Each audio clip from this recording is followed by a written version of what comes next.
이런 경우는 수임료가 좀 싸다고 볼 수도 있는 사건입니다. 어디 가서 맡기실 때 좀 싸게 해달라고 그래도 대리인 사무실에서는 개인회생 사건 중에 좀 편한 사건이 있나요? 개인회생 사건 중에서 좀 쉬운 사건은 아무래도 급여 소득자인 경우 쉽다고 볼 수 있습니다.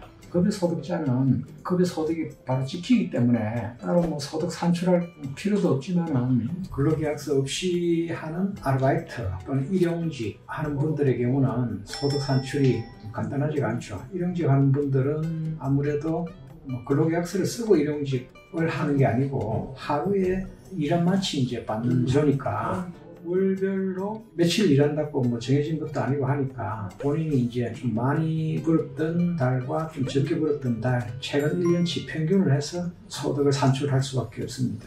자영업자 같은 경우에는 자신의 연소득이 얼마인지 본인도 모르는 경우가 많습니다. 그래서 우리가 뭐 상담을 하다 보면은 자영업 하시는 분들은 소득이 어떻게 되십니까? 그러면은 대답을 잘 못하시는 경우가 많죠. 그러니까 별도로 이제 매출액에서 총 비용, 인건비라든지 뭐 각종 비용을 다 공제한 순수 소득을 별도로 이제 산출을 해서 회생 파산을 신청을 하기 때문에 소득 산출하는 방법에 있어가지고 좀 까다롭다고 보여집니다.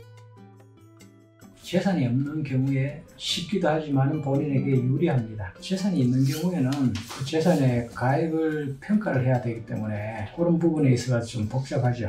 그러니까 당연히 재산이 없으면은 일하기가 수월합니다. 그렇게 이제 뭐 금액으로 바로 평가할 수 있는 재산도 있고 쉽지 않은 재산이 들어 있습니다. 예를 들어서 뭐 분양권을 가지고 있다든지 이런 경우 분양권은 뭐 가격이 고정되어 있는 게 아니지 않습니까? 들쑥날쑥할 수도 있고 피가 붙을 수도 있고 마이너스 피가 될 수도 있고 또 뭐 시골에 뭐 상속으로 물려받은 뭐 선산 같은 경우를 가지고 있다 그러면은 그런 건 사실 뭐 거래도 잘 안 되기 때문에 가격이 얼마인지 본인도 잘 모르고 또 거래 사례가 없으니까 뭐 시세 형성도 안 돼 있으니까 금액이 얼마라고 평가하기가 좀 어려운 부분이 있죠.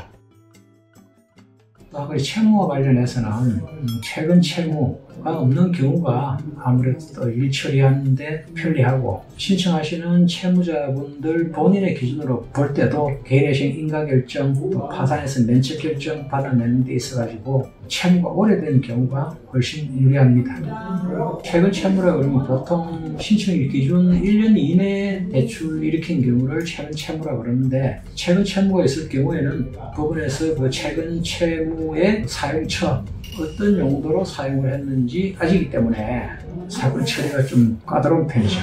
반면에 채무가 뭐 오래됐다, 한 10년 가까이 된 채무 같은 경우에는 비교적 순조롭게 넘어가는 편이죠.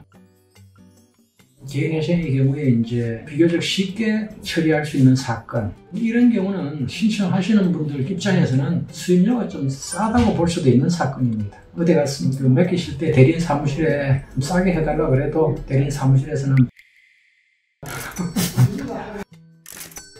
뭐 저희들 같은 경우에는 이제 정신노동의 대가로 뭐 수임료를 받는 건데 아무래도 뭐 일이 간단하면은 수임료 자체를 싸게 해줘도 가능한 부분이 있죠.